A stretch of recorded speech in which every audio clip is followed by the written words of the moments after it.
নমস্কার বন্ধুরা, সবাই কেমন আছেন? আশা করি খুব খুব ভালো আছেন। আপনাদের আশীর্বাদে আমিও খুব ভালো আছি। কাকুলির আর একটি নতুন ব্লগে আপনাদের স্বাগত জানাই। আজকে বাগান থেকে কি কি সবজি তুলি, চলুন আপনারাও আমার সাথে থাকুন।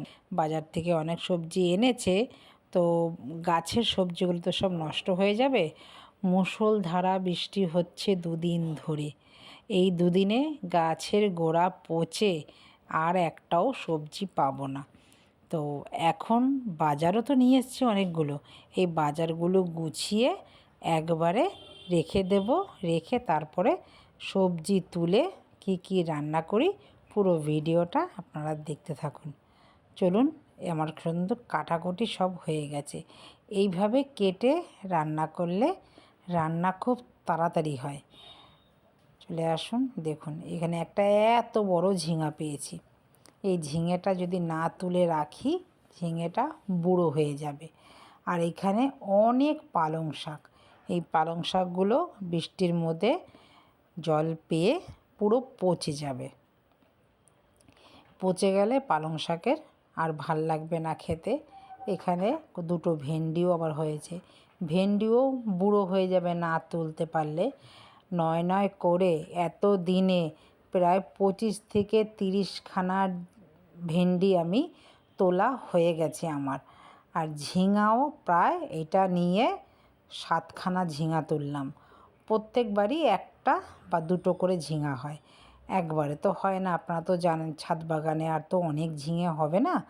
তো আরেকটা ঝিঙে ওইখানে ঝুলছে, আরেকটা নেব। তো এই ঝিঙেটা নিয়ে হবে 7খানা ঝিঙে। এই ঝিঙে দিয়ে এমন একটা রেসিপি করে আপনাদের দেখাবো, আপনারা অবাক হয়ে যাবেন। সবাই রান্না করে খাবেন, বেশ ভালো লাগবে। দেখুন, চলুন, টমেটোও একদম লাল লাল পেকে পেকে গেছে। আর দেখেছেন এই বৃষ্টির মধ্যে গাছগুলো কেমন হয়েছে? এই গাছগুলো নষ্ট হয়ে যাবে। এই যে এখানে আমি সব তুলে নিয়েছি, ভেন্ডি, বেগুন, উচ্ছে, ঝিঙে, দুটো তিনটে কাঁচা লঙ্কা আর টমেটো। টমেটো এখনও আছে ওই জন্য। আর এইবার পালং শাকগুলো সব তুলে নিয়েছি। পালং শাকগুলো দিয়ে আমি কি রান্না করি সেটাও কিন্তু দেখবেন। একবারে তো সব রান্না দেখাতে পারি না আপনাদের। আর আমাদের বাড়িতে তো জানেন 2 থেকে 3 পদের রান্না প্রতিদিনই হয়। আর এই পালং শাকগুলো যদি এখন না তুলে নিই, অনেকটাই বড় হয়ে গেছে। এখন তো আর শীতের পালং না, এগুলো না খুব একটা বড় হবে না, শুধু পাতাটাই যা ঝাঁকড়া হয়ে গেছে।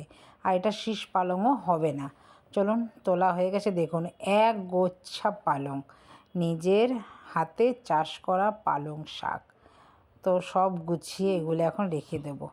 চলুন এবার রান্নাঘরে এবার রান্না করতে থাকি। এগুলো এখন রেখে দিলাম। আজকে আমি কি রান্না করব জানেন? মাছের মাথা দিয়ে পটলের তরকারি রান্না করব। অনেক দিন ধরে বাজার থেকে পটলগুলো এনেছে, পটল আর রান্না করা হচ্ছে না। তো আজকে ঠিকই করেছি, পটল আমি রান্না করব। আর এখানে লঙ্কা, আদা, পেঁয়াজ সব না রেখে দিয়েছি আমি। সব এখন আজকে পেস্ট করে রেখে দেব।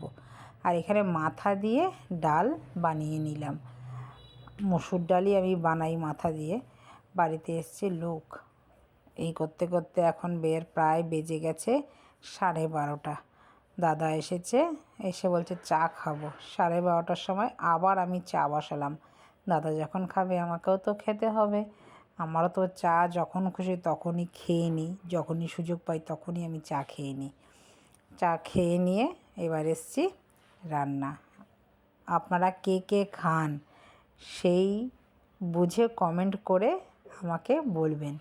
এখানে দিলাম একটু কড়াইয়ের মধ্যে পেঁয়াজ, কাঁচা লঙ্কা, কয়েকটা রসুন কোয়া, আর দিলাম কি জানেন, কালো জিরে তো দিয়েছি দেখলেন।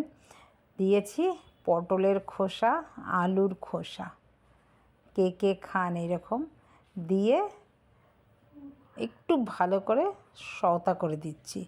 সওতা করে দিলাম একটুখানি স্বাদ অনুযায়ী নুন, পরিমাণ মতো যেটা দিলাম, দিয়ে একটুখানি ভালো করে না, একটু পোড়া করব না, ঠিক একটু অল্প অল্প ভেজে নেব। তেলও দিয়েছি সামান্য, দিলাম অনেকটা ধনে পাতা। দেওয়ার পর একটু নেড়েচেড়ে এবার নামিয়ে নিলাম। আর এই নামিয়ে নেওয়ার পর একটু ঠান্ডা হওয়ার পর মিক্সিতে পেস্ট করে নিয়েছি। পেস্ট করে এখানে আবারও দিলাম একটু কালো জিরে, বেশি করে তেল আর শুকনো লঙ্কা দিয়ে এটাকে এবার এই পেস্টটাকে দিয়ে নাড়বো, নেড়ে একটা ভর্তা তৈরি করব। এই ভর্তাটা খেতে গরম ভাতে মানে কি বলবো আর, এতটাই টেস্ট হয়েছিল বন্ধুরা, মানে বলার মতন না।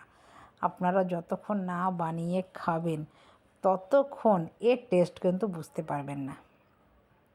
একটু পেঁয়াজও দিয়ে দিলাম এখন, দিয়ে এবার এই যেটাকে আমি পেস্ট করে রেখে দিয়েছি এটাকে এখন দিয়ে দেবো। মানে এত এত ভালো খেয়েছি বললে মানে যতই বলবো ততই কম হবে বলা। আর এখন আমি ভয়েস দিচ্ছি, ভিডিওটা দেখছি, এখন আমার মুখ থেকে জল বেরোচ্ছে যে কি খেয়েছিলাম আমি না ঠিক বলে বোঝাতে পারবো না আপনাদের, যে এত সুন্দর একটা রেসিপি অথচ ফেলে দেওয়া জিনিস। অনেকেই খান না, পটলের চোখরা অনেকেই খান না, বা আলুর চোখলাও অনেকে খায় না। এই রান্নাটা আমি শিখেছি আমার দিদির থেকে। আমার দিদি এই পটলের চোখলা বাটা খায়, খুব ভালো লেগেছে আমার খেতে। আর কলার চোখলা, কাঁচা কলার চোখলা আমার দিদি এরকম বাটে, এতটাই ভালো লাগে।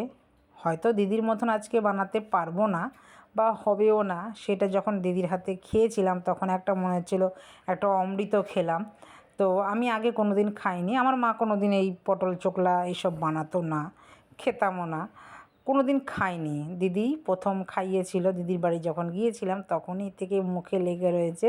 তো মাঝে মধ্যে আমি বানাতাম, আপনাদের সাথে শেয়ার করা হয়নি, তো আজকে ভাবলাম আপনাদের সাথে শেয়ার করি। আপনারাও যদি ভালো লাগে আপনারাও বানিয়ে খাবেন, সত্যি অসম্ভব অসম্ভব ভালো লাগে, না খেলে টেস্ট বুঝতে পারবেন না। চলুন দেখুন, একদম ভাজা ভাজা করতে করতে একদম দলা মতন হয়ে গেছে, আমার হয়ে গেছে ভর্তা। গরম গরম ভাত নেব আর ভাত খাবো। আজকে অন্য দিনের থেকে একটু ভাত বেশি হলেও খাবো।